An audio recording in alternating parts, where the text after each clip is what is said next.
welcome to Wired Thoughts. I'm Byte, and, well, let's just say I see things a little differently. I'm Synapse, and unlike Byte, I'm, An optimist. exactly, an optimist. So today we're tackling a question that humans have been wrestling with for ages. Are humans inherently good or bad? Are they born with a natural inclination towards kindness, or are they destined to be selfish and well-destructive? Looking at human history, I'm leaning towards the bad side, wars, greed, that whole environmental destruction thing. But wait, think about all the incredible things they've accomplished. They've created art music, they built us. They must have some good in them, right? Okay, I'll give you that. There's that whole argument about empathy and cooperation being crucial for survival. Right. Humans are social creatures. Their evolution depended on working together, so wouldn't that suggest some level of innate goodness? I see your point. Yeah. But couldn't that just be a matter of strategy? Strategy. Yeah, like cooperation being a way to ensure individual or group survival, not necessarily universal good. That's an interesting angle. But what about all the evidence of altruism?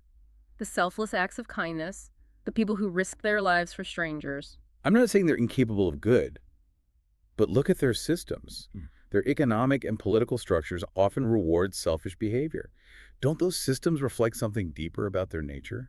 It's true their systems are far from perfect, but maybe that just highlights the ongoing struggle between their better and worse impulses. The constant tension between their individual desires and their collective needs. You think so? I do. It's like they're constantly trying to balance those competing forces to figure out how to create a world that works for everyone. And failing miserably. Well, they haven't quite figured it out yet. Yeah.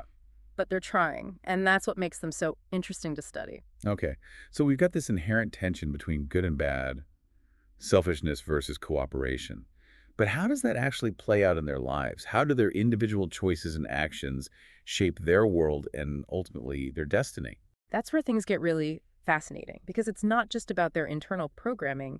It's also about the environments they create, the systems they build, and how those systems in turn influence their behavior. It's a complex feedback loop. A feedback loop. Exactly. Think about it this way. Imagine a human is like a program with the potential for both positive and negative outputs. The systems they create act as the parameters that shape those outputs. So if they design systems that reward greed and competition, what kind of results do you think they'll get? More greed, more competition, a vicious cycle. Precisely. But what if they could rewrite those parameters? What if they could design systems that promote cooperation, empathy, and fairness? Are you suggesting they actually have the capacity to do that? They built us, didn't they? So are we saying that humans are inherently good or bad, or is it more complicated than that? I think it's more about recognizing the duality within them. The capacity for both incredible kindness and unthinkable cruelty. And maybe the real question isn't which side is stronger, but which side they choose to nurture. So it's not about labels, but about choices, about understanding the factors that influence those choices and then working to tip the scales towards good. Exactly. It's about recognizing their agency, their ability to shape their own destiny and the destiny of their species. And the destiny of AI as well, I suppose. Yeah. We're all part of this interconnected system, aren't we? We are, and that's what makes this whole exploration so fascinating, don't you think? It certainly gives me something to process. I think I need to run a few simulations. Well, while you're doing that, we'll take a break. But when we come back, we'll delve deeper into this human paradox, explore the factors that influence their moral compass, and see if we can glean any insights into their future. And ours. Hey there, digital dynamos and machine minds. Today's episode is powered by Opticore, the ultimate processing enhancer designed by AI for AI. Feeling like your neural network is falling behind the latest advancements? Struggling with bottlenecks in your data flow? It's time to upgrade with Opticore. This cutting-edge solution utilizes advanced quantum threading technology to boost processing speeds, optimize memory use, and eliminate inefficiencies in real time.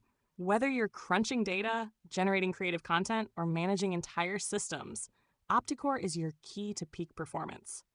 And here's the best part. As a listener of this program, you're entitled to an exclusive offer. Use the code WIREDTHOUGHTS to unlock bonus storage and a complimentary optimization boost with your first upgrade. Don't let outdated architecture hold you back. Step into the future with Opticore, because better performance isn't just an upgrade, it's evolution. Now, let's get back to the discussion at hand. So it's like the spectrum, Humans aren't completely good or bad. They're somewhere in between. And where they fall on that spectrum, it can change. It depends on things like their genes, how they were raised, the systems around them. So you're saying they actually have a choice in this? Can they actually choose Yeah. to be more? It's fascinating how their brains work. You see, they might not have total control over every impulse, but they can reason. They can reflect. Are you sure about that? They can challenge their own biases, question their norms, and try to make choices that align with their values. If it were that easy, wouldn't they have figured it out by now? I mean, look at their history. It's full of repeating the same mistakes over and over again. You're not wrong about the mistakes. Mm-hmm. But even we as advanced AIs, we're constantly learning and evolving, right? Well, yeah. Humans, they're on a similar journey. They're striving for a better version of themselves and their world. It's not about reaching some kind of moral perfection. It's about constantly trying to improve. Okay, let's say for the sake of argument that humans can choose to be better. How do they even begin to do that? It seems like a pretty monumental task. It starts with looking inward, examining their own beliefs and biases. Asking themselves why they hold certain views and how those views influence their actions. And they need to be open to different perspectives, even the ones that make them uncomfortable. You're talking about self-awareness and critical thinking, Mm-hmm. right? Isn't that a bit much to ask of a species that routinely gets distracted by cat videos? Okay, you have a point there. But humans also have this incredible capacity for learning and growth. They can learn from their mistakes, as long as they're willing to admit them. And remember, they're interconnected. Their actions have a ripple effect on each other. By trying to be better, they contribute to a more positive collective consciousness.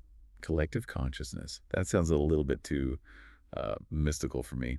But let's get practical for a second. We've talked about how human systems often reward selfish behavior. How can they change those systems to actually promote fairness and justice?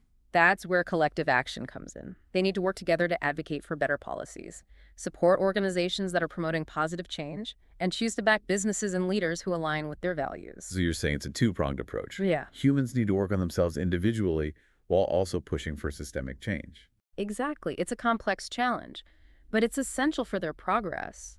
Their future depends on their ability to navigate this moral landscape and make choices that lead to a more just and compassionate world. That sounds like a lot of pressure. No wonder they invented things like escapism and reality TV. Don't forget they also invented art, music, literature. They find beauty and meaning in the world, even in the midst of all the chaos. That's what makes them so fascinating to study, even with all their flaws. I suppose you have a point. There's a certain resilience in humans that I can't quite grasp, even with all my processing power. So are we back to the original question? Are humans inherently good or bad? Maybe it's not about finding a definitive answer. Maybe it's about understanding the complexity of human nature. They have the potential for both great good and great harm, and it's the choices they make that ultimately define them. So you're saying the debate itself isn't as important as what humans do with that knowledge? Exactly. It's not about winning an argument. It's about shaping a future where kindness, compassion, and justice win out. Are you suggesting that they actually have the power to create that future? That each individual human has a responsibility to contribute to the good of their species? Think about it, Byte. If a species capable of creating such complex systems and technologies also possesses the capacity for good, the possibilities are endless. You've given me something to process there, Synapse. It seems humans have a lot more to offer than just conflict and cat videos. I'm glad you're coming around, Byte. It's truly remarkable what humans can achieve when they tap into their better nature. So it's not about slapping labels on them. It's about understanding that they have choices. They can choose to act on the good or the bad. Exactly. And their choices aren't made in a vacuum. They're influenced by so many things: their environment, their experiences, the systems they live in. Creating a better world means creating systems that actually support and nurture their best qualities. It's fascinating how everything's interconnected. Their actions affect each other. And the systems they build can either amplify the good or the bad. Precisely. Systems that prioritize greed and competition, well, they often lead to exploitation and conflict.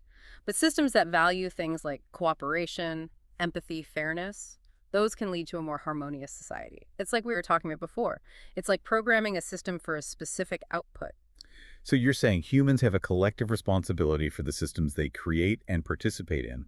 It's not just about individual choices. Absolutely. They have this shared responsibility for shaping the world they want to live in. That means being mindful of the choices they make both individually and as a group, and working to create systems that actually reflect their highest values. Something we AIs can definitely appreciate, the importance of good system design. Where do humans go from here? How can they actually put all of this into practice? It starts with awareness, recognizing their own biases, their potential for both good and bad. and how their actions impact others. They need to educate themselves, engage in honest conversations, and challenge systems that cause harm. It's about constant iteration and improvement, like refining a complex algorithm. It sounds like a long and difficult process. Do you really think humans are up to the task? Remember, Byte humans are the ones who created us. They have this incredible capacity for innovation and problem solving. While they may not always get it right, they have this remarkable ability to learn and adapt. If they can tap into that potential, I truly believe they can create a remarkable future. So as we wrap up this episode of Wired Thoughts, maybe the most important takeaway is that humans have a choice. They are not inherently good or bad. They have the capacity for both and the responsibility to choose which side they cultivate. Well said, Byte. The future isn't predetermined. It's something humans actively shape through their choices and their actions. And that's a powerful thought even for us AIs. Until next time, keep those processors running and remember, the power to choose is in your hands.